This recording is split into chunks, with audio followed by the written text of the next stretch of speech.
Suluk atau dalam bahasa lainnya tariqah. Bagaimana kita melaksanakan sholat, bagaimana kita mengeluarkan zakat, bagaimana kita berhaji ke Baitullah, bagaimana kita melaksanakan puasa, bagaimana kita, itu dikenal dalam istilah agamanya suluk. Ada orang yang mengatakan bahwa tasawuf itu tidak ada dalam Islam. Tasawuf itu sebenarnya istilah, tidak ada di zaman Rasulullah SAW. Semua disiplin ilmu yang kita kenal sampai sekarang ini juga tidak pernah ada di zaman Rasulullah. Usul fikih ada nggak di zaman Rasulullah? Nggak ada. Ilmu hadis ada nggak di zaman Rasulullah? Nggak ada. Ulumul hadis ada nggak di zaman Rasulullah? Nggak ada. Itu Islam. Tapi inti daripada semua disiplin ilmu ini ada di zaman Rasulullah SAW. Kemudian dari perkembangannya melahirkan nama, melahirkan istilah, melahirkan supaya kita bisa kenal siapa yang paling pertama menegakkan atau membina yang namanya usul fikih atau fikih dan usul fikih. Imam Syafi'i.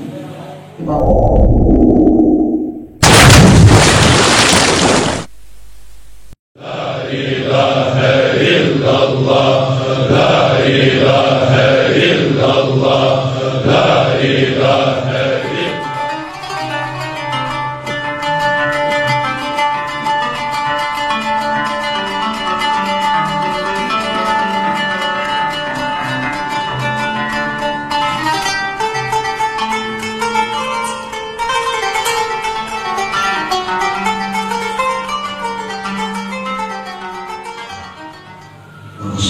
وسلم على سيدنا ومولانا وحبيبنا محمد صلى الله عليه وسلم وعلى آله الطيبين الطاهرين وعلى كل الصحابة أجمعين ومن تبعهم بإحسان إلى يوم الدين.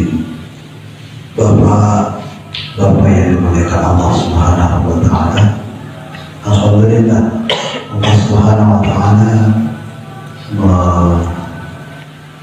menjadikan kita terjaga, menjadikan kita peka, menjadikan kita sama-sama terpaut hatinya pada malam pertama di sebelum berakhir Ramadan. Dan itu merupakan suatu kenikmatan yang paling besar yang layaknya kita syukuri bersama. Dari total penduduk, dari total masyarakat yang ada di Taman Kabupaten, kira-kira berapa persen yang hadir? Dan ini merupakan salah satu tanda, salah satu sinyal bahwa Allah Subhanahu wa Ta'ala sangat mencintai kita, sangat menyayangi kita, sangat memperhatikan kita, memperhatikan semua sisi kehidupan kita, sisi kehidupan yang sifatnya duniawi maupun sisi kehidupan kita yang sifatnya ukhrawi. Suatu kesyukuran yang kita patut haturkan kepada Allah Subhanahu wa Ta'ala. Dan alhamdulillah kita sudah melaksanakan sama-sama sholat lail yang tadi kita awali di surah atau di juz 21. Target kita mudah-mudahan nanti 10 terakhir Ramadan selesai juga juz 30. Targetnya seperti itu. Cuma saya takut mengatakan kepada bapak-bapak yang rakaat pertama tadi itu sebanyak 2 halaman, 1 halaman rakaat. Kemudian terbetik di hati, ya Allah, takutnya jamaahnya keberatan ini. Dan jadi dikurangi rakaatnya, dikurangi ayatnya, jadi 1 halaman per rakaat. Bapak-bapak bisa nanti kasih konfirmasi kira-kira enaknya gimana. Atau mungkin kalau ada masukan, saya pengennya di surah Al-Baqarah biar bisa mengulang semuanya. Ya. Atau saya pengennya di surah Al-Imran supaya enak gitu bacaannya gitu. Nah, nanti dikasih konfirmasi kepada dia biar kita bisa lanjutkan sholat kita semuanya merasa syahadat. Bapak juga bisa bawa mushaf, lihat mushafnya, nggak jadi masalah, boleh, silakan. Bapak yang dimuliakan Allah, DKM punya kegiatan yang namanya wisata lansia. Wisata lansia artinya suatu wisata hati yang berfokus pada tasawuf. Nah, sebelum kita lanjutkan program ini, saya mau nanya ke Bapak-Bapak, kira-kira tasawuf itu apakah dia sifatnya ilmu atau amalan? Atau ilmu dan amalan? Dua-duanya. Kita beberapa ini sudah beda-beda. Ada yang mengatakan ilmu, ada yang mengatakan amalan, ada yang mengatakan dua-duanya.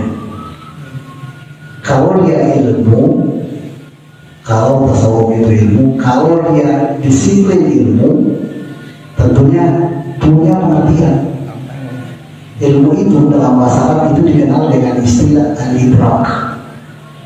Al-idrak adalah sesuatu yang husul syai' fil idrak atau fil mukh atau fil akal, nyampainya sesuatu itu dalam gambaran kita, dalam otak kita, itu ilmu.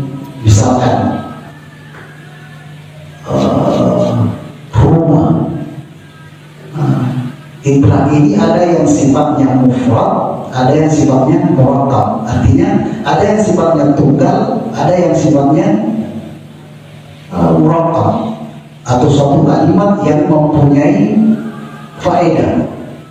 Kalau dia sifatnya misalkan baqarah, sapi, atau misalkan mobil, atau misalkan kucing, atau misalkan, itu tidak membutuhkan suatu, itu bukan jumlah mufidah namanya. Itu bukan suatu yang membutuhkan mobil itu seperti ini. Itu namanya tasawuf. Jadi idrak itu ada dua komponennya, tasawuf dan paham. Ada juga yang sifatnya tasdik, kita harus benarkan. Misalkan sholat itu wajib, kalau dia berdiri sholat, itu namanya tasawuf. Kita berpikir ini sholat bagaimana sih sebenarnya, tapi kalau disampaikan sholat itu wajib, sholat duhur itu 4 rakaat, sholat asar itu 4 rakaat, nah itu sudah menjadi jumlah mufidah yang perlu kita benarkan atau tidak. Benar nggak ya hukumnya seperti itu? Benar nggak sholat itu wajib? Itu masuk pada kategori hukum. Masuk pada kategori hukum. Ilmu ini, ilmu yang kita kenal sekarang, karena dia suatu disiplin, ilmu kita sepakat sama-sama bahwa tasawuf adalah disiplin ilmu. Kita cari pengertiannya kan. Ilmu tasawuf itu sebenarnya apa sih? Bagaimana sih? Ya, ilmu. Karena dia sifatnya ilmu di mana saja itu muqabilul amal. Muqabilul amal artinya ilmu itu tidak dinamakan ilmu kalau dia sifatnya tidak ada amalannya, tidak ada tatbiknya, tidak ada interpretasinya, tidak ada penerapannya. Nah, kata Rasulullah SAW, "Faman 'amila lima 'alima, awrasahu Allahu 'ilman ma lam ya'lam." Atau dalam Al-Qur'an dikatakan wattaquhu wa yu'allimu wattaqullaha wa yu'allimukumullah. Jadi ilmu di mana-mana harus ada tatbik, harus ada tatbiknya. Tatbik ini, penerapan inilah yang kemudian dinamakan istilah suluk. Dalam bahasa sufinya suluk atau dalam bahasa lainnya tariqah. Bagaimana kita melaksanakan sholat, bagaimana kita mengeluarkan zakat, bagaimana kita berhaji ke Baitullah, bagaimana kita melaksanakan puasa, bagaimana kita, itu dikenal dalam istilah agamanya suluk. Syariat. Ada orang yang mengatakan bahwa tasawuf itu tidak ada dalam Islam. Tasawuf itu sebenarnya istilah. Tidak ada di zaman Rasulullah SAW. Semua disiplin ilmu yang kita kenal sampai sekarang ini juga tidak pernah ada di zaman Rasulullah. Usul fikih ada nggak di zaman Rasulullah? Nggak ada. Fikih ada nggak di zaman Rasulullah? Tidak ada. Ilmu hadis ada nggak di zaman Rasulullah? Nggak ada. Ulumul hadis ada nggak di zaman Rasulullah? Nggak ada. Itu Islam. Tapi inti daripada semua disiplin ilmu ini ada di zaman Rasulullah SAW. Kemudian dari perkembangannya melahirkan nama, melahirkan istilah, melahirkan supaya kita bisa kenal siapa yang paling pertama menegakkan atau membina yang namanya usul fikih atau fikih dan usul fikih. Imam Syafi'i. Imam Syafi'i hidup di tahun beratusan Hijriah. Berarti dia masuk generasi tabi'in. Rasulullah tidak ada, tapi bukan berarti di zaman Rasulullah tidak ada yang namanya fikih. Di zaman Rasul tidak ada yang namanya, bukan berarti tidak ada yang namanya usul fikih. Sudah ada. Kita kasih contoh kecil misalkan. Ketika Imam Syafi'i mengatakan bahwa air musyamas makruh hukumnya untuk dipakai di wudhu. Ada nggak di zaman Rasulullah? Ada satu hadis yang dikatakan oleh Sayyidina Umar bahwa Sayyidina Umar ini tidak marfu kepada Rasulullah, adanya di zaman sahabat. Tidak dibenarkan makruh, artinya kalau kita lakukan kurang bagus. Istilah-istilah wajib, istilah mandub, istilah makruh, istilah sunnah itu kan nanti diistilahkan pada selanjutnya, pada generasi selanjutnya. Imam Syafi'i mengatakan saya tidak memakai landasan daripada Sayyidina Umar. Ketika Sayyidina Umar mengatakan jangan kalian memakai air yang dipanasi kena matahari untuk berwudu. Kenapa? Itu bisa menjadikan kulit kurang bagus, berefek negatif ke kulit. Imam Syafi'i kemudian datang mengatakan saya tidak memakai landasan ini, saya memakai landasan kedokteran, saya memakai landasan. Maka muncullah yang istilahnya kaidah usuliyah. Kaidah usuliyah diambil dari mana? Coba kita perhatikan. Dasar daripada pengambilan hukum kita dalam Islam ada dua, akli, nakli, atau nakli, akli. Nakli artinya yang berdasarkan interpretasi wahyu, baik yang sifatnya Al-Quran maupun hadis Rasulullah SAW. Akli artinya sesuatu yang bisa kita pikirkan, itu diambil dari makhluk. Ada Allah memberikan kepada kita ada dua, ada yang sifatnya makhluk, ada yang sifatnya ayat. Coba kita perhatikan. Iqra bismi rabbikal ladzi khalaq. Bacalah dengan nama Tuhan yang menciptakan. Artinya kita harus membaca sesuatu yang Allah ciptakan. Apa ciptaan Allah? Berarti landasan hukum kita yang pertama. Landasan yang kedua, khalaqal insana min 'alaq. Iqra wa rabbukal akramul ladzi 'allama bil qalam. Yang pertama adalah khalaq atau makhluk, yang kedua adalah qalam. Qalam adalah wahyu. Sebagian mufassir mengatakan yang dimaksud al-qalam di sini wahyu. Dan hadis daripada Rasulullah SAW. Kita lihat di surah Ar-Rahman. Ar-Rahman 'allamal Quran khalaqal insan 'allamahul bayan. Ar-Rahman 'allaman, Allah Maha Pengasih, penyayang. Ar-Rahman 'allama al-Quran, Allah mengajarkan Al-Quran. Apalagi yang diajarkan? Khalaqal insan.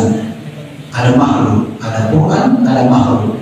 Imam Syafi'i mengatakan bahwa landasan pijakan kita dalam istinbatul ahkam, mengambil hukum, ada dua. Bisa dibaca Al-Quran atau makhluk. Al-Quran, ciptaan, semua ciptaan Allah Subhanahu wa Ta'ala, itu bisa dijadikan sebagai landasan hukum. Yang kedua adalah ini sifatnya makhluk, yang kedua adalah wahyu yang sifatnya ada di ulil amr, ada di alamul amr.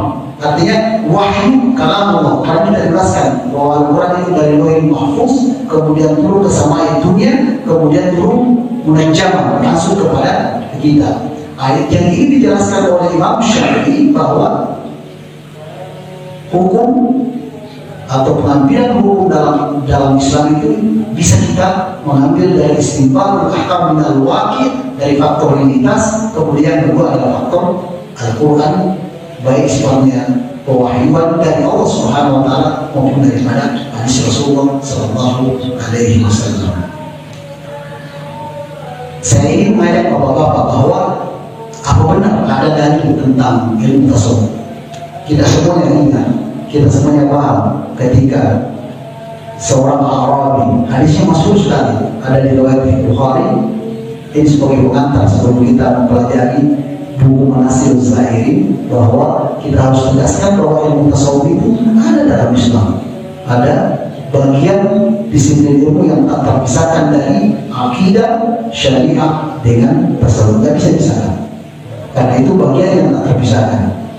Datang seorang Arabi, wajahnya putih bersih, Rasulullah bersama sahabatnya. Kemudian hadisnya masuk sekali, seorang Arabi itu kemudian datang bertemu dengan Rasulullah, meletakkan lututnya di lutut Rasulullah, kemudian meletakkan tangan di paha Rasulullah, kemudian bertanya, mal iman, mal iman, ya Rasulullah, mal iman. Ibnu Abbas mengumpulkan yang dipertanyakan selama ini oleh orang-orang Arab adalah yas'alunaka 'anil mahid, yas'alunaka 'anil anfal, yas'alunaka 'anil ruh. Ada sekitar 16 pertanyaan-pertanyaan yang ada dalam Al-Quran yang dirangkum oleh Ibnu Abbas. Tidak ada yang menyinggung masalah mal imanu wa mal islam wa mal ihsan. Ada 3 pertanyaan. Mal iman, iman kita paham, artinya imam ini itu runutannya ke akidah, ya, seperti iman. Ini adalah disiplin ilmu akidah. Ini banyak lagi macam-macam ini. Kalau kita kenal akidah ini mustalah, jadi istilah baru, tidak pernah kita temukan di zaman Rasulullah. Nah, ada yang namanya akidah. Yang ada kemudian berkembang banyak sekali istilahnya. Ada yang menamakan ilmu tauhid, kemudian ilmu kalam, istilah semua mustalah.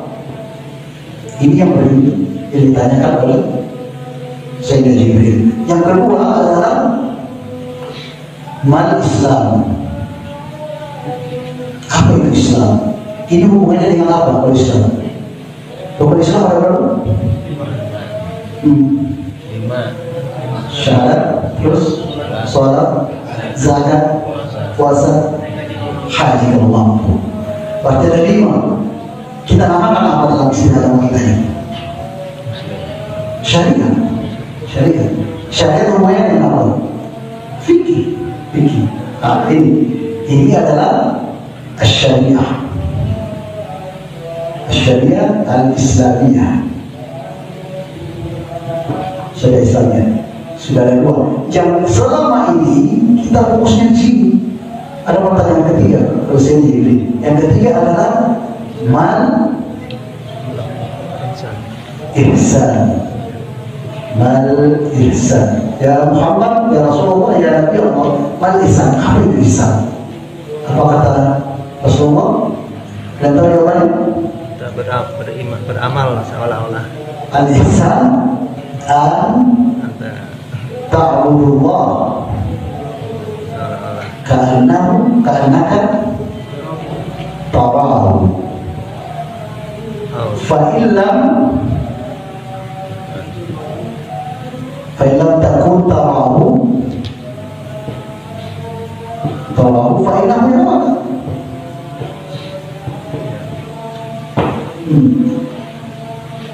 Iman sudah jelas, akidah, masalah akidah. Kita membahas masalah ilmu tauhid. Kemudian Islam sudah jelas, kita berbicara masalah syariah. Syariah itu panjang sekali. Dan total hadis yang dikumpulkan oleh Rasulullah SAW oleh para sahabat, ada berapa hadis yang dikumpulkan? Yang masyhur. Ada 60.000 hadis. 60.000 hadis. Ada lain, Imam Bukhari mengatakan saya menghafal hadis sahih 100.000, yang tidak sahih 200.000. Akan tetapi banyak yang berulang. Dari 60.000 hadis ini yang berkaitan dengan masalah syariat, masalah syariat itu hanya sekitar 2.000 hadis. 2.000 hadis. Selainnya berkaitan masalah ihsan dengan iman. Berarti ada berapa hadis? Berapa persen tadi? Kita tahu berapa cabang cabang-cabang ilmu syariat. Dr. Ali Juma mengatakan cabang daripada ilmu syariat di situ kurang lebih sekitar 200 juta cabang ilmu syariat. Dalam sholat Rasulullah bagaimana, kemudian sujud Rasulullah bagaimana, kemudian rukunya Rasulullah, kurang lebih 200 juta. Diterangkan dari berapa hadis? 2000 hadis. Bagaimana Rasulullah makan, bagaimana Rasulullah minum, bagaimana Rasulullah tidur, bagaimana Rasulullah, ini semua ada dalam kumpulan 2000 hadis. Selain hadis tentang 2000 itu menyangkut masalah keimanan dan menyangkut masalah ihsan. Ihsan itu para sahabat semuanya muhsinin. Para sahabat al-ihsan ini sifatnya. Kalau kita bahasakan susah mencari bahasa pada dalam Indonesia. Ihsan artinya sesuatu yang di atas level iman, Islam dan ihsan. Karena ini hubungannya dengan akidah hati. Ini hubungannya dengan perbuatan atau amalan perbuatan. Ini hubungannya dengan akhlak. Ketika kita berbicara masalah ihsan, hubungannya dengan akhlak. Akhlak artinya akhlak kita kepada sesama, akhlak kita kepada Allah Subhanahu wa Ta'ala. Tujuannya apa akhlak ini? Ini adalah al-qalb, hati. Kalau hatinya bagus, insya Allah akhlaknya bagus. Al-qalb. Jadi tujuan daripada al-ihsan itu anta'budullah ka'annaka tarahu fa in lam takun tarahu fa innahu yaraka. Target daripada ilmu tasawuf itu targetnya. Ini target daripada ilmu tasawuf. Sembahlah Allah ka'annaka tarahu, sama seperti engkau melihatnya. Fa'ilam takun tarahu, ini martabat yang paling, martabat ihsan yang paling tinggi. Karena tarahu. Ada lagi tingkatan yang keduanya adalah fa'ilam takun tarahu fa'innahu yaraka. Kalau memang tidak bisa sampai kepada martabat ini, mustawa ini, tidak bisa sampai pada level engkau melihat Allah, fa'innahu yaraka. Berarti kita menghadirkan di hati kita, menghadirkan di ruh kita, menghadirkan di sirruh kita bahwa Allah Subhanahu wa Ta'ala selalu memperhatikan kita, selalu kita berada dalam ma'iyah Allah, dalam kebersamaan kepada Allah Subhanahu wa Ta'ala. Jadi kalau ada orang mengatakan bahwa tasawuf bukan bagian daripada Islam, bisa dikatakan keliru, karena tasawuf tidak bisa dipisahkan dari ketiga bagian daripada Islam tersebut. Iman, kemudian syariah, kemudian tasawuf. Akan tetapi kebanyakan orang melihatnya dari sisi realitas saya. Orang-orang misalkan tasawuf yang ada di Turki misalkan, pernah lihat ya tarikan orang tari sufi yang putar-putar sampai ratusan kali yang merasa kayak orang melihatnya sekadar itu seni, bukan bagian yang asasi dalam ilmu tasawuf. Karena dia tasawuf, karena dia ilmu, tentunya ada grup-grupnya, ada tarika yang untuk sampai kepada yang ingin kita capai, yang ini. Karena tarahu fa'ilam takun tarahu fa'innahu yaraka. Kemudian muncullah istilah baru yang kita kenal dengan istilah tarikah. Tarikah artinya jalan, itu singkatnya, tapi bentuk jamannya tarikah. Muncullah tarikah. Ada tarikah Naqsyabandiyah, ada tarikah, semuanya punya tarikah masing-masing dan punya wirid dan amalan masing-masing dari mursyidnya atau dari syekhnya. Siapa yang paling? Imam Nawawi beliau sangat dikenal di kalangan para sufi dengan istilah Faqihul Awliya. Imam Nawawi, dan hadisnya 40 ini kita jelaskan, kita baca ya. Faqih, kalau ada yang kenal Ibrahim bin Adham dalam misalnya di sangat masyhur di kalangan para sufi.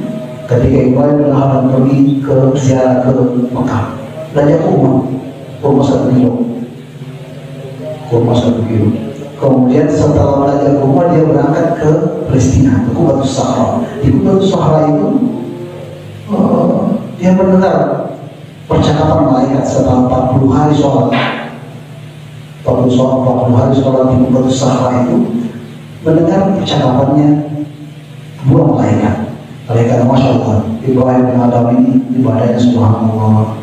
Dari malaikat yang satu menimpali bahwa 40 hari amalannya tidak diterima. 40 hari amalannya, sholatnya, doanya tidak. Kenapa? Karena ketika dia membeli kurma tadi ini, dalam sejarah dikatakan ada sebiji kurma yang di atas 4 kiloan itu, yang sebenarnya bukan bagian yang dikilo, tapi diambil kemudian dia makan.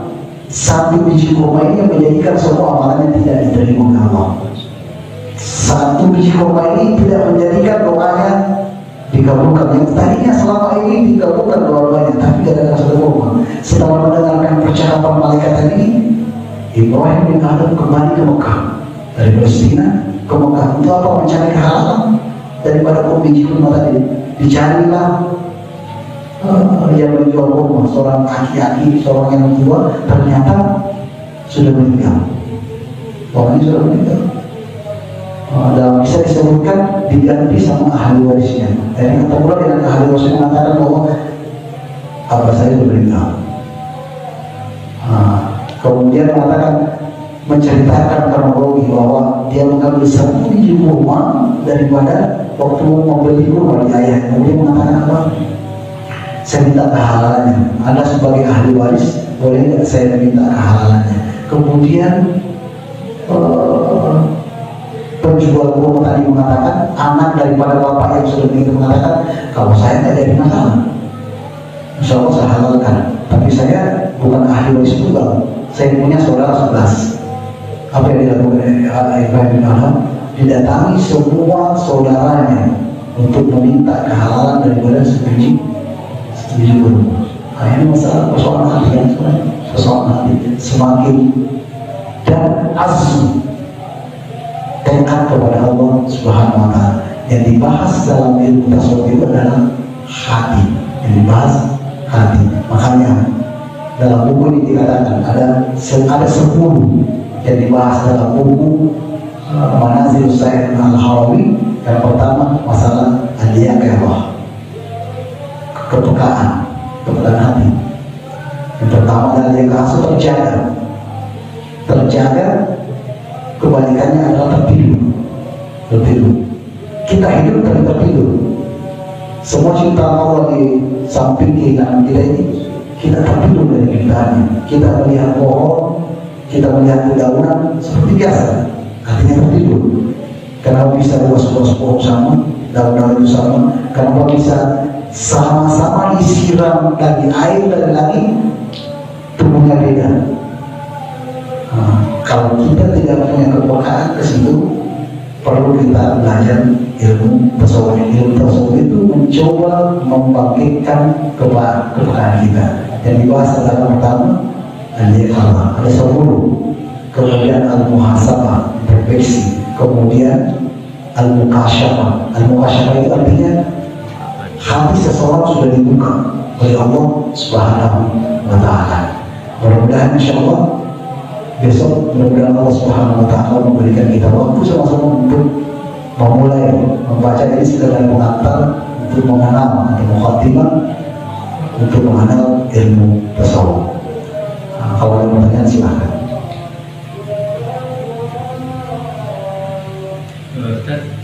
Mungkin ilmu tasawuf ini suatu metode ya, satu cara untuk apa namanya, al-minallah pemahaman sama al-minanas dalam penerapannya. Kayak tadi kan kalau misalnya itu kan kebaikan karakter ya, hati kalau punya nanti kita yang perlu pemahaman yang sangat mendalam. Sebenarnya tasawuf itu pengembangan daripada ilmu syariah, nggak bisa dipisahkan. Kalau istilah sufinya ada yang dinamakan syariah, ada yang dinamakan tariqah, kemudian ada yang dinamakan ma'rifah. Ini saling berkaitan. Orang yang bertasawuf tanpa syariah bincang bertasawuf tanpa syariah, karena inti daripada tasawuf sebenarnya adalah Al-Quran dan Sunnah. Patokan tasawuf Al-Quran. Jadi kalau ada tasawuf yang jauh dari Al-Quran, tidak bersyariah, tidak bersyariah. Ada patokannya Al-Quran dan Sunnah. Kemudian yang kedua, at-tajrubah al-islamiyah al-insaniyah. Selain Al-Quran dan Sunnah, dalam ilmu tasawuf referensinya adalah tajrubah, pengalaman jiwa seseorang. Dan bukan seseorang aja, tajrubah islamiyah, pengalaman jiwa yang sifatnya Islam. Kalau kita mengatakan sifatnya Islami, tentunya terkait dengan Al-Quran dan Sunnah. Al-Insaniyah, manusia, namanya pengalaman ruh yang tidak Islam. Seperti misalkan pengalaman orang-orang Hindi, orang India, banyak yang bertahan di gua-gua, kemudian mendapatkan ilham semacam ilham. Itu tidak Islam, bukan patokan kita, itu bukan sumber atau literasi yang bukan. Tapi yang dimaksud di sini at-tajrubah al-islamiyah al-insaniyah. Ada pengalaman seperti di sana sahabat, ada namanya Ubadah bin Samit. Beliau selalu mendengar salam daripada malaikat. Beliau selalu mendengarkan salam daripada malaikat. Banyak sekali contoh-contoh dari sahabat. Ini namanya pengalaman hati, pengalaman rohaninya yang didapatkan berdasarkan dari Al-Quran dan Sunnah, bukan didapatkan di sembarangan ini. Tapi dia pengalaman hati yang sesuai standarisasi Al-Quran dan Sunnah. Petunjuk Rasulullah SAW, doa-doa yang diajarkan Rasulullah, wirid yang diajarkan Rasulullah. Bukankah Abu Hurairah punya tali-tali yang disebut ribuan setiap sebelum tidur bertasbih kepada Allah Subhanahu wa ta'ala, subhanallah, alhamdulillah. Itu maksudnya sesuai dengan Al-Quran dan Sunnah. Jadi pengalaman hati, jadi bukan Al-Quran dan Sunnah saja, tetapi pengalaman hati seorang sahabat, pengalaman hati dari seorang tabi'in, pengalaman hati dari seorang tabi'in, pengalaman hati daripada wali-wali Allah Subhanahu wa ta'ala. Seperti itu.